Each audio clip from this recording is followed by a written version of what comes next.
मेरी जेठानी हर रात को ससुर जी के पैर दबाने जाती और मैं बाहर से सुनती तो जेठानी की रोने की आवाज़ आती है। एक दिन मैंने जेठानी से पूछा तो उसके चेहरे का रंग फीका पड़ गया। कहने लगी, तुम यह बात किसी को भी मत बताना और आज रात मेरी जगह तुम पैर दबाने के लिए जाना।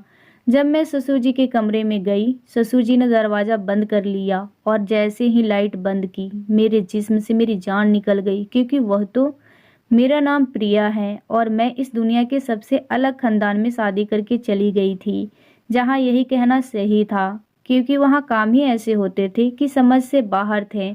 मेरे ससुराल में मेरी जेठानी थी। जेठ जी शहर के बाहर काम करते थे। कभी कभी वह घर पर आते थे। दरअसल हमारी शादी हमारी मर्जी से हुई थी और मेरे घर वाले राजी नहीं थे, क्योंकि मेरा पति बहुत कमज़ोर और बीमार नजर आता था। मेरे पिताजी को पूरा यकीन था कि यह नशा करता है, जबकि ऐसा नहीं था। मैं बस इतना चाहती थी कि हमारी शादी शांति और सुकून से हो जाए, पर ऐसा नहीं हुआ और बात बिगड़ गई। मेरे घर वालों ने मेरे पति को कहा कि तुम्हारे पास 3 दिन है, इसे शादी करके ले जाओ, वरना चौथे दिन हम इसकी शादी कहीं और करवा देंगे। पति ने हाथ पांव मार के अपने दोस्तों की मदद ली, शादी हो गई। पिताजी ने कहा कि तुम्हारे लिए आज से इस घर के दरवाजे हमेशा के लिए बंद हो चुके हैं। मैं हैरान रह गई, जबकि सुरेश के पापा बिल्कुल भी नाराज नहीं थे। वह कहते थे कि मोहब्बत करना गुनाह नहीं होता है। मेरी शादी में मैं अपनी जेठानी से मिली। उसने मुझे तसल्ली दी, समझाया और कहा कि सब ठीक हो जाएगा। अब मेरा पति दिन रात मेहनत करने लगा, क्योंकि हमें पैसों की ज़रूरत थी। वह सुबह काम पर जाते और रात को लौटते हैं। ऐसे घर में सिर्फ मैं और मेरी जेठानी थे। एक दिन मैंने बहुत ही अजीब चीज़ देखा। रात होते ही मेरी जेठानी सारा काम खत्म करने के बाद मेरे ससुर जी के कमरे में गई। उनके हाथ में तेल की एक कटोरी थी। यह सब देखकर मुझे बड़ा आश्चर्य हुआ। मेरी जेठानी अंदर गई और उसके बाद उसने दरवाज़ा बंद कर दिया। मैं हैरान रह गई, भला इस वक्त इसका अंदर क्या काम है और यह तेल लेकर अंदर क्यों जा रही है। कुछ देर तो मैं खड़ी रही कि शायद तेल देने गई होगी और वह दरवाज़ा गलती से बंद हो गया होगा। वह अभी आ जाएगी, लेकिन वह वापस नहीं आई। आधे घंटे तक मैं इंतज़ार करती रही, लेकिन वह वापस नहीं आई। कुछ देर बाद मेरा पति भी आ गया। मैंने उसके लिए रात का खाना गर्म किया, फिर हम दोनों ने साथ बैठकर खाना खाया। थोड़ी देर के बाद उसने मुझे चाय बनाने को बोल दिया। मैं चाय बनाने के लिए दोबारा किचन में गई। तब भी मैंने देखा कि मेरी जेठानी अपने कमरे में नहीं थी और ससुर के कमरे की लाइट भी बंद थी। इसका मतलब वह दोनों सो चुके थे। फिर मैं चाय बनाकर वापस आ गई तो बर्तन रखने के लिए जब दोबारा आई, तभी मैंने देखा अभी भी जेठानी नहीं आई थी। मैं कुछ भी नहीं कर सकती थी। मैं अपने कमरे में आ गई। सुबह मैंने अपनी जेठानी से पूछना चाहा, लेकिन हिम्मत ही नहीं हो रही थी। अगले दिन फिर से यही होने लगा। वह रात का काम खत्म करके सभी के सो जाने के बाद तेल लेकर मेरे ससुर के कमरे में चली जाती। मैं देर रात तक जागती थी, क्योंकि मेरा पति देर रात को आता था। दरवाज़ा बंद होने वाली बातों ने मुझे बहुत परेशान कर दिया था। मैं धीरे धीरे चलती हुई कमरे के पास चली गई। मेरे कदम बहुत ही धीरे धीरे आगे बढ़ रहे थे और कान ज़्यादा ही खुले थे। थोड़ी सी आवाज़ होने पर मैं इधर उधर देखना शुरू कर देती थी, लेकिन फिर मैं ऐसी आवाज़ सुनी जिनको सुनकर मेरे पैरों तले ज़मीन खिसक गई। कमरे से मेरी जेठानी की रोने की आवाज़ आ रही थी। मैंने अपने कानों को हाथ लगा लिया और मैं सुनने लगी कि यह क्या हो रहा है। मुझे लगा कि शायद मेरा वहम होगा, लेकिन मैंने आवाज़ सुनी और अब तो मुझे पूरा यकीन हो गया कि कुछ तो दाल में काला है। मैंने दरवाज़ा को खटखटाया, तभी कमरे की लाइट ऑन हो गई और मैं डर गई थी। लगता है कोई आ रहा है। मैं वापस अपने कमरे में आ गई। सोचा अपने पति से इस बारे में बात करूं, लेकिन उसको यह सब कुछ मैंने नहीं बताया। अगले दिन अपनी जेठानी से बात करने के बारे में मैंने सोचा। वह मेरे सामने बैठी फ़ोन देख रही थी और मैं सब्जी काट रही थी। मैंने जेठानी से कहा कि रात को आप ससुर जी के कमरे में क्या करने गई थीं और आपके हाथ में तेल था और आपने दरवाज़ा भी बंद कर दिया था। मेरी जेठानी के चेहरे का रंग फीका पड़ गया। उसको मुझसे इस तरह की बात सुनने की कोई उम्मीद नहीं थी। कहने लगी कि उनके पैरों में दर्द था, तो मैंने सोचा कि पैरों को थोड़ा दबाकर तेल से मालिश कर देती हूँ, थोड़ा आराम मिल जाएगा। मैंने कहा चलो मान लिया कि आप मालिश करने गई थीं, लेकिन दरवाज़ा बंद करने की क्या ज़रूरत थी? और आप तो अंदर जाकर बैठ गई थीं। मैं आधे घंटे से देख रही थी, आप अपने कमरे में नहीं थीं। मेरी जेठानी ने मुझसे झूठ बोल दिया कि मैं कमरे में नहीं थी, मैं बाथरूम में गई थी, इसीलिए तुम्हें शायद मैं नज़र नहीं आई। मेरी तबीयत थोड़ी ख़राब थी, वह मुझसे नज़रें नहीं मिला पा रही थी और वह काम करने चली गई। मैंने कहा कि क्या हुआ था आपकी तबीयत को? तो वो गुस्से से बोली, क्यों तुम इतनी सी बात को बड़ी कर रही हो? छोड़ो यह सब, आज बहुत गर्मी है और तुम मुझसे इतनी ज़्यादा सवाल क्यों कर रही हो? उसने बात को ही पलट दिया, लेकिन मुझे अंदाज़ा हो गया था। मेरी एक बहुत ही अच्छी दोस्त थी। जब मैं उसको यह सब बताई तो उसको यह बात सुनकर आश्चर्य हुआ। वह बोली, तुम पागल तो नहीं हो गई हो? वहाँ पर क्या हो रहा होगा यह तुम्हें पता करना चाहिए। मेरी जेठानी भी अजीब तरह की औरत थी। वह अकेला रहना ही पसंद करती थी और कपड़े भी बड़े बड़े खुले खुले पहनती थी। एक तरफ बोलती थी कि मुझे बहुत गर्मी लग रही है और दूसरी तरफ इतनी लंबी और मोटे कपड़े पहनती थी, तब उसको गर्मी नहीं लगती थी। कोई ना कोई बात तो ज़रूर है। एक दिन हमारे घर में एक रिश्तेदार आई हुई थी। बातों बातों में कुछ बात हुई तो उसने कहा कि तुम्हारा पति भी शादी से पहले दूसरे देश में जाना चाहता था, लेकिन उसके पिता ने जाने नहीं दिया। मैंने कहा कि मेरा पति बाहर नहीं जाए तो ही अच्छा है, मैं उसे बहुत प्यार करती हूँ। उन्होंने कहा कि हाँ, तुम्हारी जेठानी का भी पति बाहर होता है, बेचारी कितनी उदास होती है, मन ही कहाँ लगता होगा। मैंने सोचा उदास तो नहीं होती है, बिल्कुल नॉर्मल रहती है, तैयार भी होती है, कपड़े भी नए नए पहनती है। तो रिश्तेदार ने कहा, नहीं ऐसा तो नहीं हो सकता, हमने तो उसे बहुत ही उदास देखा है, वैसे बड़ी ही खूबसूरत है। मैंने कहा खूबसूरत तो बहुत है, ऐसे में जब पति पास ना हो तो आदमी तैयार होकर किसको दिखाता है, लेकिन उसका दिल करता है कि वह तैयार होकर रहे, यह अच्छी बात है। इंसान को अपने लिए भी तैयार होना चाहिए, अपने लिए भी जीना चाहिए। सिर्फ पति के लिए औरतें क्यों तैयार हो, वह अपने लिए भी तो तैयार हो सकती हैं, ताकि अपने आप को खूबसूरत देखकर उसको खुशी मिले। मेरी जेठानी को देखकर बिल्कुल भी नहीं लगता था कि उसका पति बाहर विदेश में है। ना घर में मेरे जेठ की कभी कोई चर्चा होती थी, ना ही उसका कोई नाम लेता था, ना मैंने कभी उनकी कोई फोटो देखी थी। जेठानी को भी कभी अपने पति के से बात करते हुए नहीं देखा था। अगर पति बाहर विदेश में है तो फ़ोन पर तो बात करती ही होंगी। और यहाँ तक कि मेरे ससुर जी भी कभी जिक्र नहीं करते कि मेरा बेटा बाहर विदेश में है। एक दिन हम सब खाना खा रहे थे तो मेरे ससुर जी ने कहा, भगवान ने मुझे एक ही बेटा दिया है और यह सब कुछ उसी का ही है। साथ में ही वह खाने लगे। मैंने कहा कि पापा आपका एक और बेटा भी तो है। कहने लगे, हाँ एक और बेटा भी है, गलती हो गई मुझसे, बाप थोड़ी कभी अपने औलाद को भूल सकता है। मैं तो मजाक कर रहा था। हम सब हैरान हुए। मेरे पति ने भी अपनी अजीब सी शक्ल बना ली और जेठानी भी इधर उधर देखने लगी। ऐसा लगा कि यह तीनों ही मुझसे कुछ न कुछ जरूर छुपा रहे हैं, लेकिन मेरी जेठानी की वही आदत थी। मैंने फिर उससे सवाल किया तो कहने लगी कि ससुर के पैरों में दर्द होता है, जब तक उनके पैरों को नहीं दबाती उनको नींद नहीं आती। लेकिन मैं यह सोच रही थी कि जब वह सो जाते हैं फिर भी अपने कमरे में वापस क्यों नहीं आती, ससुर जी के कमरे में ही क्यों रहती है? क्या पूरी रात ही पैर दबाती रहती हैं या रोज ससुर के कमरे में वहीं पर सो भी जाती हैं? इसका वहाँ क्या काम है? और वह आवाज़, उसके बारे में तो सोचकर मेरा दिमाग ही घूम जाता था, जो मैं सोचना भी नहीं चाहती थी, जो इस घर में हो रहा था। एक दिन तो अचानक ऐसा हुआ कि मैं अचंभित रह गई।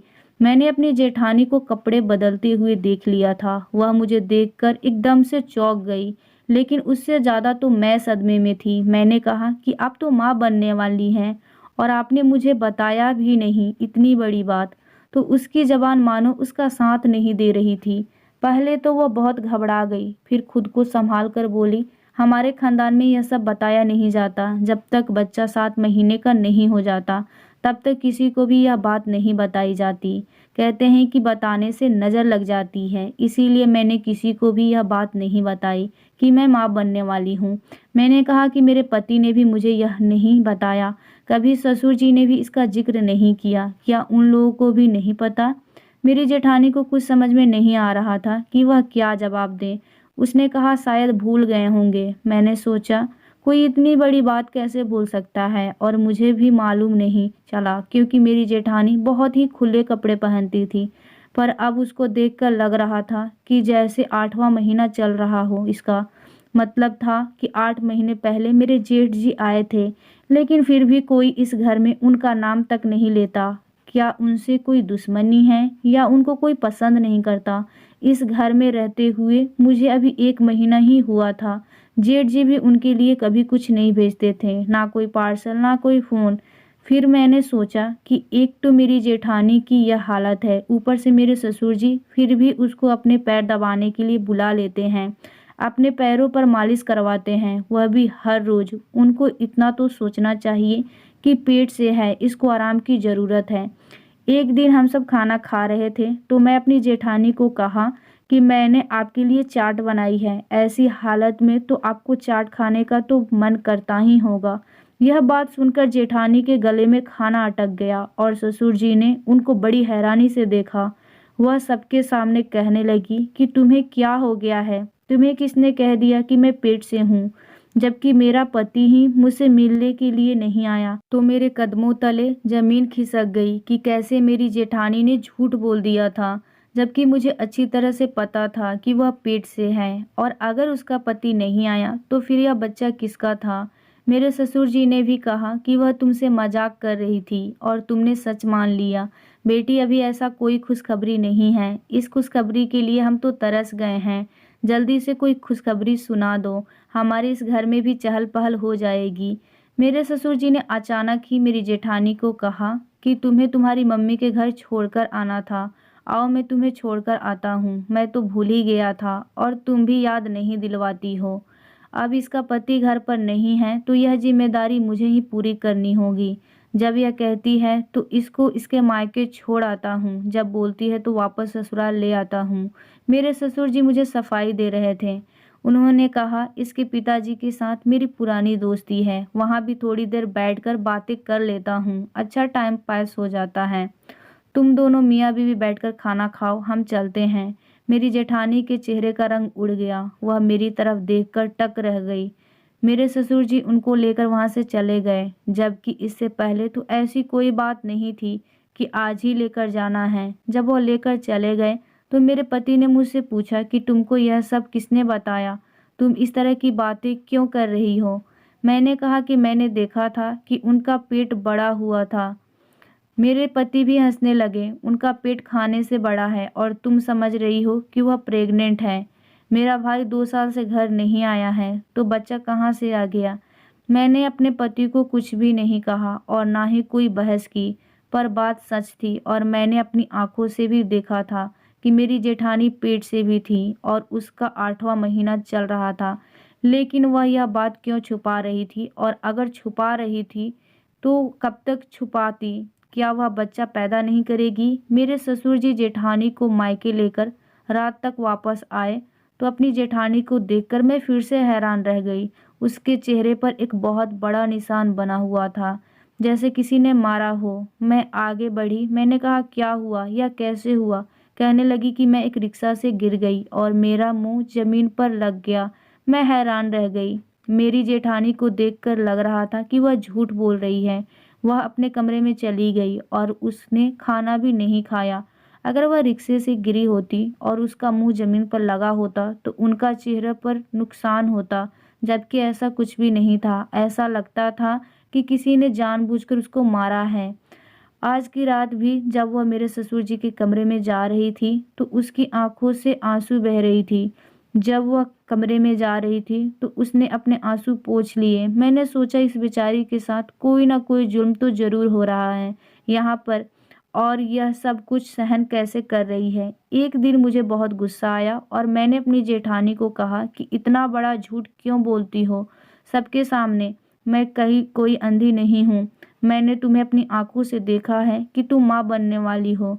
तुमने कोई नकली पेट नहीं लगा रखा है और तुम इतना खाती भी नहीं हो कि तुम मोटी हो जाओ। तुम्हारे पेट में किसका बच्चा है? जब तुम्हारे पति 2 साल से घर नहीं आए तो यह बच्चा किसका है? मेरी जेठानी ने मेरी बात सुन ली लेकिन जवाब नहीं दिया। मैंने कहा, उस कमरे से आप वापस क्यों नहीं आती हो? तेल लगा दिया तो वापस आ जाया करो। वहाँ सोने की क्या ज़रूरत है? और कौन सा उनके पैरों में दर्द रहता है जो रोज़ रात को तुमसे मालिश कराते हैं? कौन सा काम करते हैं? अगर तुम दोनों मिलकर कोई चक्कर चला रहे हो, मुझसे छुपा रहे हो और अगर मुझे पता चला तो मैं सारे मोहल्ले में तुम दोनों को बदनाम कर दूंगी, छोड़ूंगी नहीं तुम लोगों को। मुझे पता है एक औरत आदमी के बगैर नहीं रह सकती। तुम्हारे पति 2 साल से घर नहीं आया, लेकिन इसका मतलब यह नहीं कि तुम उसकी इज्जत का सौदा कर दो। और इस बच्चे का क्या कसूर है? यह इस दुनिया में आएगा तो किसको अपना बाप कहेगा? क्या तुम इसको इस दुनिया में लेकर नहीं आना चाहती हो? कब तक छुपाओगी? क्यों अपनी ज़िंदगी बर्बाद कर रही हो? मेरी जेठानी को भी गुस्सा आ गया। उसने कहा, ठीक है, तुम्हें यही लगता है कि मैं अपने ससुर के कमरे में जाती हूँ और मेरा बच्चा भी मेरे पति का नहीं है, तो आज मेरी जगह तुम ससुर जी के कमरे में जाओ उनको तेल से मालिश करने और फिर देख लेना कि वहाँ पर क्या होता है। मैंने कहा, ठीक है, मैं चली जाऊंगी, देखती हूँ क्या होता है। उसने कहा कि ससुर जी ने पहले ही कमरे की लाइट ऑफ की होती है और तुम्हें वहाँ इतना ही कहेंगे कि तेल लगा दो, तुम आराम से लगा देना, उसमें कोई मसला नहीं है। मैंने कहा, ठीक है, मैं जाऊंगी और देखूंगी अंदर होता क्या है। मुझे पता था कि औरत की गलती नहीं होती है, औरत जीत कर भी हार जाती है, लेकिन फिर भी यहाँ पर मुझे गलती जेठानी की ही लग रही थी। अगर कुछ गलत हो रहा था तो वह फिर किसी को बोलती क्यों नहीं थी? अगर मेरे ससुर जी उससे ज़बरदस्ती कर रहे थे तो फिर वह बर्दाश्त क्यों कर रही थी? और वह अपने पति से क्यों बात नहीं करना चाहती थी? ना ही मेरे पति को बताती है, किसी को कुछ नहीं बताती। कम से कम मुझे तो बता देती, मैं उसकी मदद कर देती।